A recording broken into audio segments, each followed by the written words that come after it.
Our days get a little complex sometimes. Often so many things make sense, yet so many do not. We are being intentional about giving prominence to the big stories in order to clarify and enlighten. Lead Story explains who, what, when, where, why, and how. Lead Story with George Davis, weekdays at 6:30 p.m. on CVM TV. Malines United are on the charge with back-to-back wins and run into a Chapelton Maroons team eager to get back to winning ways. A move up the standings is also at stake as both teams collide. Sunday match day is the place to see it happen. January 12th at 3 p.m. Jerusalem Mini Stadium will play host to this matchup, which could see plenty of goal-mouth action. That's Malines United versus Chapelton Maroons on Sunday, match day January 12th, with kickoff at 3 p.m. Sunday's JPL match on CVM, powered by Sunshine Snacks and ABC Electrical. You can open a Sagicor Bank savings account from anywhere. Go online and open yours today. The time by Sagicor Bank is 7 o'clock.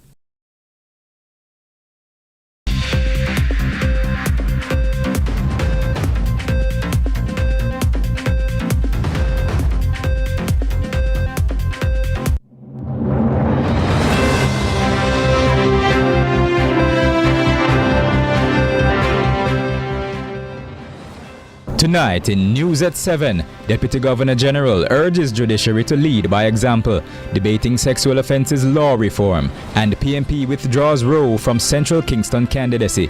In sports, our Match Week 17 JPL preview.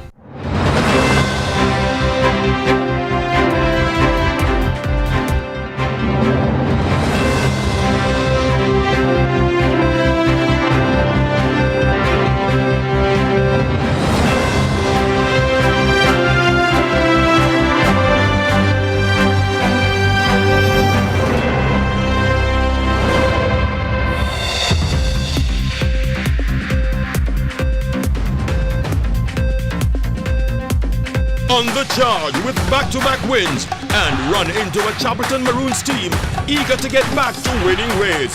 A move up the standings is also at stake as both teams collide. Sunday match day is the place to see it happen. January 12th at 3 p.m.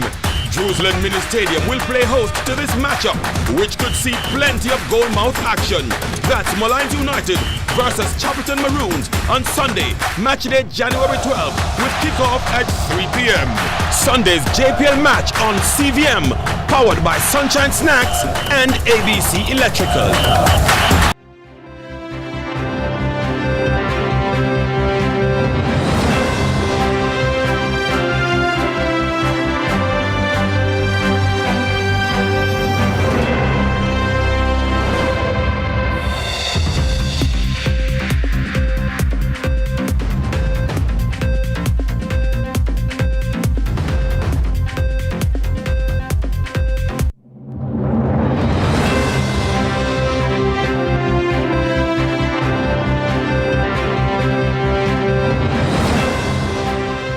From Kingston, Jamaica, this is CVM News at 7 for Saturday, January 11, 2025. It's the weekend edition. I'm Curlin Brown. Thanks so much for joining us. 3 Haitian nationals, including an 8-year-old boy, were found inside a house at the border of St. Thomas and Portland on Friday, January 10.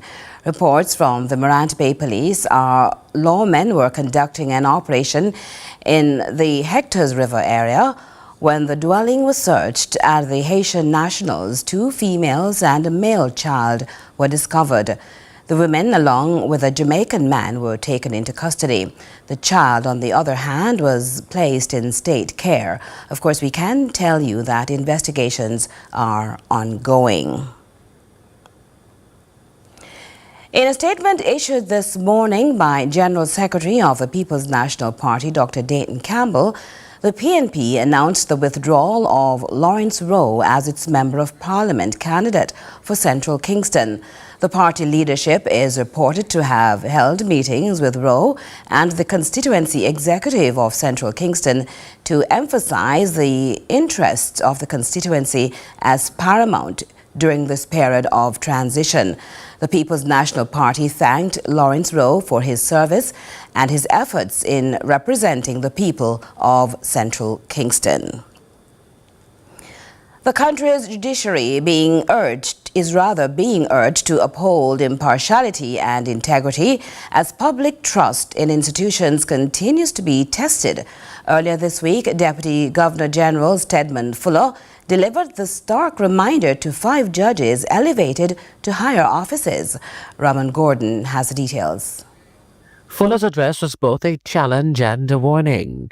With national discussions increasingly focused on accountability and transparency, Fuller called on the judiciary to lead by example. Your decision will shape the course of justice and ensure that the principles of fairness, equity, and the rule of law are upheld. His comments come against the backdrop of recent controversies surrounding governance and perceptions of justice. Fuller maintains the judiciary is a cornerstone for maintaining public trust. It is a pledge to ensure that justice is not only done, but is seen in every case that comes before you. And to enhance transparency, Chief Justice Brian Sykes announced a major initiative coming soon. In the coming months, digital recordings of criminal cases will be introduced. The posts have been created, the rules are in place. We are now in a position to say that we'll begin digital recording of court proceedings and the criminal courts in the Easter term, that is April. It is going to necessitate change in practices and the way the courts operate and the rhythm and flow of work in the court. The ceremony saw the swearing in of 5 judges to higher office. Justice Kisok Lang was appointed as judge of the appeal court. Acting Judge Georgiana Fraser was also elevated to the Court of Appeal. Justice Fraser will be succeeded as puisne judge by Justice Opal Smith effective January 13. Meanwhile, Justice Tracy Ann Johnson will act in place of Justice Althea Jarrett. Justice Christine McLean will serve as Master in Chambers, filling in for Justice Stephanie Orr during the same period. Ramon Gordon for CVM News. Meanwhile, concerns are mounting over how the justice system handles sexual offences, especially cases involving children. A recent proposal reignited discussions about legislative reform and the need for broader social action. Shante McNeil tells us more. Cases of sexual offences involving children have repeatedly made headlines over the years. One recent incident last November involved a group of schoolboys charged with raping a female classmate. Recent updates from the Justice Ministry indicate that it has been revisiting a proposal made 4 years ago to introduce a closing age exception for sexual offences, an approach that has sparked mixed reactions from advocates. Executive Director for Jamaicans for Justice, Michael Jackson, has since sided with the move, emphasizing that a more holistic approach to addressing sexual offences would be beneficial. Focus on ensuring that our young people are aware about sexually transmitted infections, the risk of early teenagers for their bodies, what that means for their lifelong outcomes. That is what we should be focusing on so that we can ensure that we're not making criminals of our children, but responding to a problem in a comprehensive way. However, spokesperson for Hear the Children's Cry, Priscilla Duhaney, says while balancing social measures is critical, it cannot be the only resolution. She's suggesting alternatives be found. We want you to have sometimes suspended sentences, community services.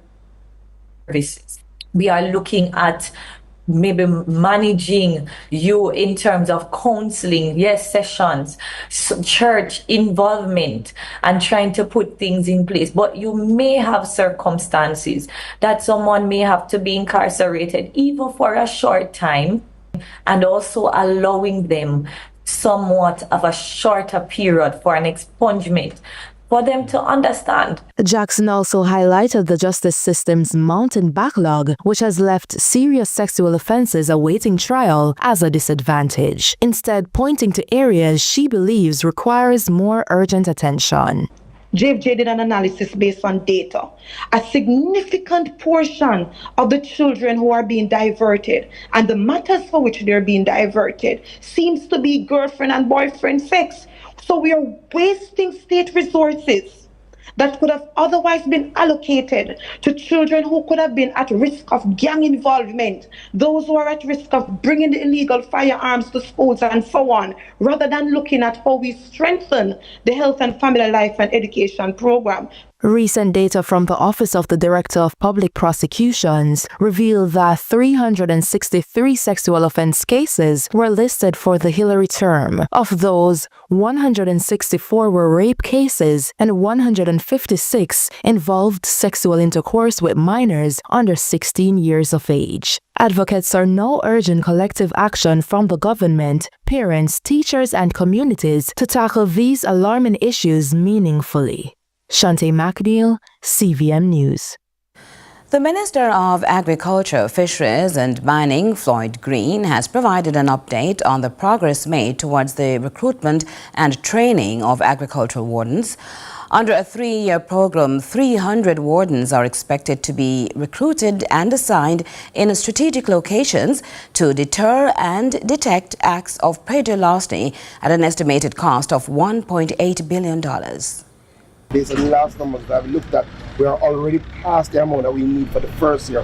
We plan to do 100 per year over the next 3 years so that we have 300 wardens. These are police officers that will be tasked to treat with agricultural crime, and they will be deployed in hotspots for predatory and larceny. So we plan to start training this quarter. As I said, we already have about 162 that have passed the exam. We will look at them and we will bring them in and we will start that process. We've already gotten cabinet approval to start some funding, so we should see the deployment of our first agricultural wardens this year. Now, the minister, who was speaking during a tour of the recent mechanization upgrade of the Pan-Caribbean Sugar Factory in Frome, Westmoreland, also said in 2025, improved focus will be placed on securing the country's agricultural assets. As part of a bigger plan for us to work with the JCF to have an entire new division that focuses on agricultural crime, because I think more and more we're seeing that agricultural crime and pederasty has moved from just being a one-man chicken that boat to an organized activity that we have to treat it through organization. The other two things that we'll be focusing on this year is to cut out the markets, right? So we've said to the police, we need more operations. We need more operations, especially in our livestock sector around our butcheries. We need to cut out the markets for stolen items. And we're going to be focusing a lot on that this year. Outside of that, we're going to continue to set up farmer watch groups, continue to bring in technology to help the farmers keep their areas safe. We are taking pederasty very seriously, and over time, we will be able to treat it comprehensively. During the monthly meeting of the St. Thomas Municipal Corporation, the method of assessing the quantity of garbage removal from the dump site was brought into question. Adrian Williams reports on that development. In the usual monthly meeting held at the St. Thomas Municipal Corporation, the issue of garbage removal became a heated topic of discussion. Councillor for the White Horses Division, Hubert Williams, challenged the idea of how the National Solid Waste Management Authority, NSWMA, chooses to measure the amount of garbage removed. Government can't quantify garbage or any material by loads. That is our robbery. And I want to make that clear today. You can measure when you go to school. Anybody will go to school in this room. I don't know what all of go to school. We have never quantified anything by loads. Mathematics cannot be done by loads. I want to hear tons, cubic yard, something like that. The unit of measurement is right, because that's set up with somebody who part of the system. He believes there are accountability issues with the current load classification system, to which the NSWMA insists the structure works. As you may understand in terms of waste, it breaks down. We may never know what we will find, so we don't want to. We have measurements in terms of cubic yards, and I don't remember the exact measurements, but it should work with approximately 500 units using either the trail or 12 measures. So they carry in excess of 100 yards. However, Williams is disputing that from his experience, the estimated load would not exceed the 35 cubic yards of material, and that tons along with weighing of trucks before and after being loaded would be a more transparent method as opposed to an estimate. I can bet that truck can't carry 35 cubic yards. No man, that truck cannot, hold on man, that truck cannot carry 35 cubic yards. That truck cannot carry 35. Would want to believe that because of a particular agenda. But I am saying, all we need to do, how I know garbage move, is by ton. It's the most consistent measurement, a unit of measurement that you can use. Councillor for the Morant Bay Division, Rosemary Shaw, is in support of the move to clear the dump site, as it is not sightly for the development taking place. I speak all the while about the pretty urban center, and next door is the dump. Okay, so I am advocating for the removal of that dump. I want it on record, regardless of everything. I am advocating. You understand that persons gets their livelihood from there, but we have to find another way. Adrian Williams reporting for CVM News. A shift in the right direction is how environmental advocates have hailed the fourth phase of the ban on plastic targeting single-use plastic food containers here in Jamaica. What was once a dream for years finally took effect this week in a continued push by the government to ban single-use plastic over time. Our reporter is Shantae McNeil. With the continuation of the fourth phase of single-use plastics ban now in effect, the question is, will this move finally turn the tide for our environment?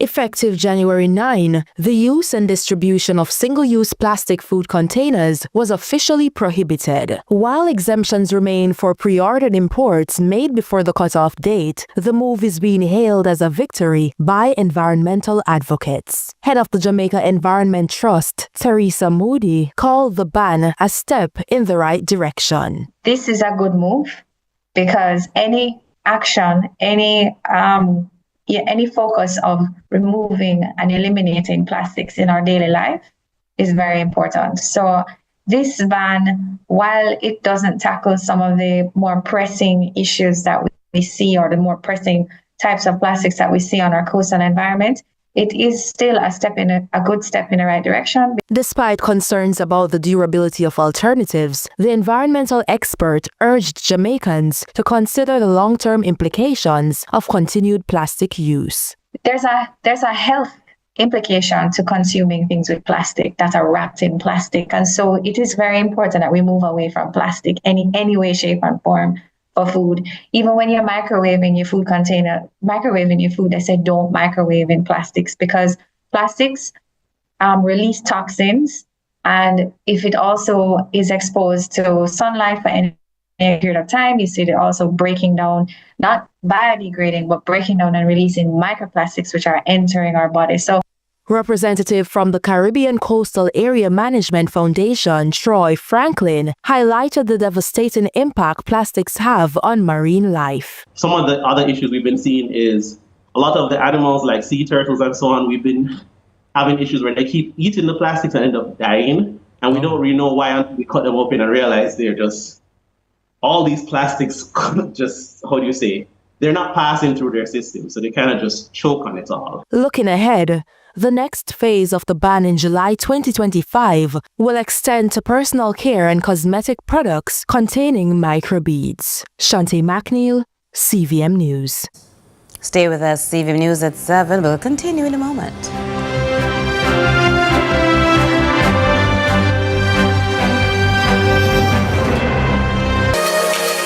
Make your Monday brighter with Sunrise. The fun begins in the kitchen, where spilling all the tea in breakfast is served.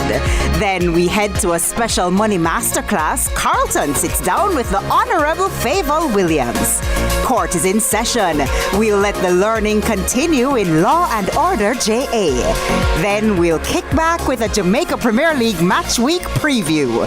You've never seen a sunrise quite like this.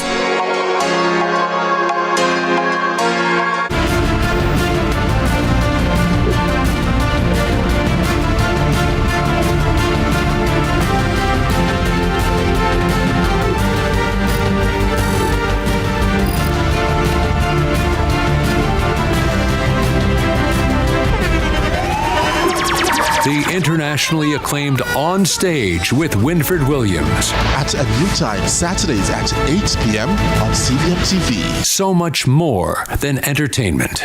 Malines United are on the charge with back-to-back wins and run into a Chapelton Maroons team eager to get back to winning ways. A move up the standings is also at stake as both teams collide. Sunday match day is the place to see it happen. January 12th at 3 p.m. Jerusalem Mini Stadium will play host to this matchup, which could see plenty of goal-mouth action. That's Malines United versus Chapelton Maroons on Sunday, match day January 12th, with kickoff at 3 p.m. Sunday's JPL match on CVM, powered by Sunshine Snacks and ABC Electrical.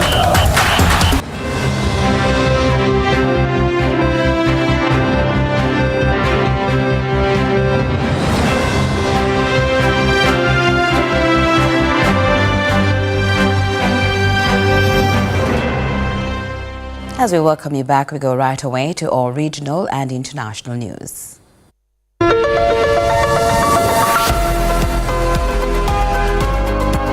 We begin with news in the region. In Trinidad and Tobago, it's believed that the body of missing employee Pete Phillip has been found. Phillip went missing while on board Rig 110 on December 22nd after the structure partially collapsed at sea. TTT News tells us more. Wells Services Petroleum Company Limited, in a statement on Thursday, announced that it is in the process of creating a safe recovery plan.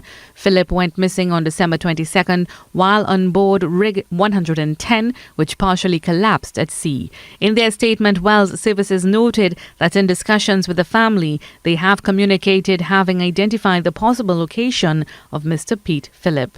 They go on to state that to safely reach the location, it is imperative that the rig is first stabilized to mitigate any further risks. The company said search and recovery operations had been paused while it develops its recovery plan. In the statement, Wells Services revealed it is actively securing specialized equipment, including a heavy lift barge and crane barges, to name a few, to support the operation. It said a comprehensive safety plan is being developed and would be submitted to OSHA before any further recovery efforts start. The Belize Police Department has denied the allegations of police abuse by Jamaican national Christopher McIntyre, who was denied entry to the country on December 30. Yesterday, the department issued a release on the conclusion of its investigation into the claims. Love FM Belize spoke with McIntyre's attorney. I cannot argue with the commissioner when he says that the man was behaving boisterously, because that is what the police would see it as. All I see is that a man who wanted to live peacefully, because that is what me and Miss Mai agreed on would happen on that day. And based on his instructions, he was forgotten. And it was at the point when the plane was to leave or had left that they noticed that he was there, and he was told, well, you missed your plane. I would have behaved a certain way because he had his reasons for wanting to go back, and the purpose of his intended visit had already been defeated when he was refused entry. His birthday had already passed. But the commissioner continued to say that the man, nobody touched him, and he threw himself on the ground. Take a look at the video. Everybody who is hearing my voice or seeing me, take a look at the video again.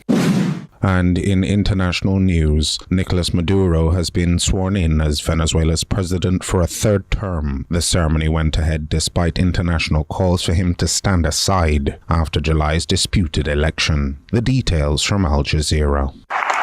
Swearing in for a third consecutive term, Nicolas Maduro lashed out at critics at home and abroad who say there's credible evidence that he stole last July's presidential elections. Say what you want, do what you must, but this constitutional investiture could not be stopped and is a great victory for democracy in Venezuela. At issue is precisely the legitimacy of his election, which the opposition claims to have won by a landslide. Maduro's refusal to present tally sheets to prove that he won, as the law demands, unleashed an uproar in the region and beyond. Half a dozen countries, including the United States, have formally recognized exiled opposition candidate Edmundo González as Venezuela's rightful president. Lo juro por la historia. Washington offered $25 million for information leading to his arrest and conviction on charges of alleged narco-terrorism. The same applies to his closest aides. The EU has also slapped sanctions on Venezuelan officials accused of human rights violations. And that's it for regional and international news.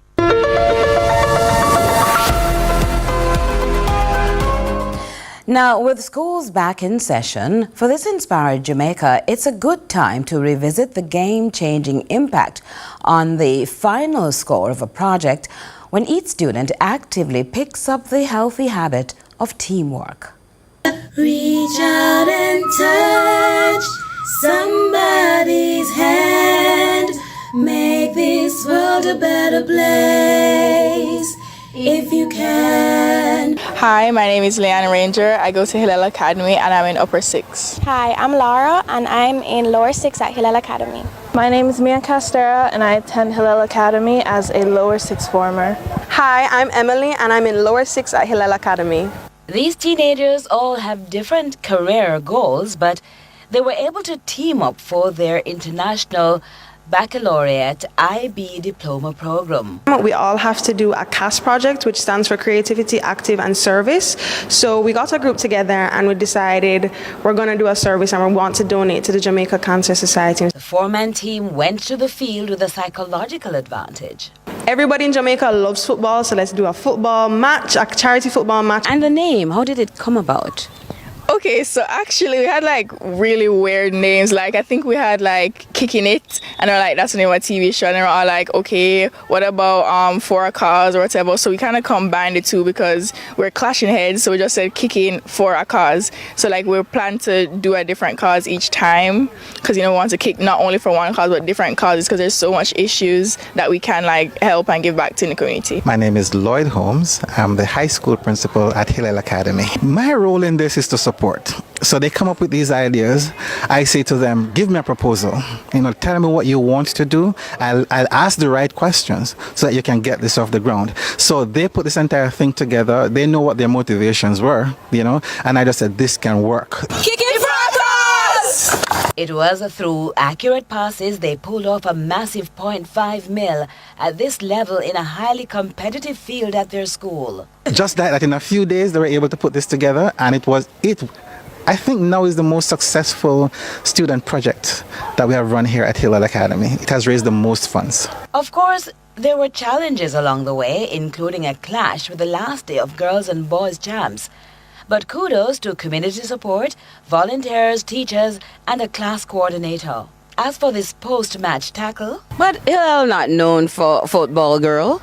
Yes, well, okay, so this is a good thing is I feel like my year, we have a very diverse group of people coming from public schools. So we kind of and we also have a lot of friends outside of Hillel, so we just, brought different people all together. I know you're super proud of these 4 young ladies who have taken on this task to just show another side of what happens here at Hillel.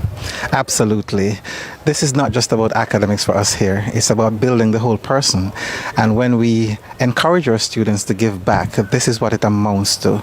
Taking on projects, taking on their passions and living those passions every single day. The entire project itself really made me open my eyes to what, you can take something so small and turn it into something so big to make a really big impact on people's lives. Thanks again, Hillel ladies, for these kind donations. This donation will go a far way in assisting our programs at the Cancer Society. And so with many issues in the society, this team plans to keep scoring.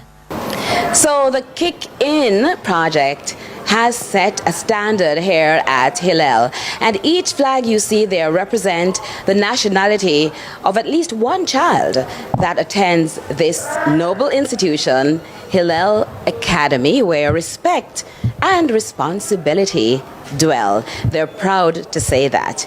I am Curlin Brown. Let's continue to inspire Jamaica. Reach out and touch somebody's hand. Make this world a better place if you can. And that's it for news. Ronaldo Adams is here and he's ready to bring you sports in just a moment.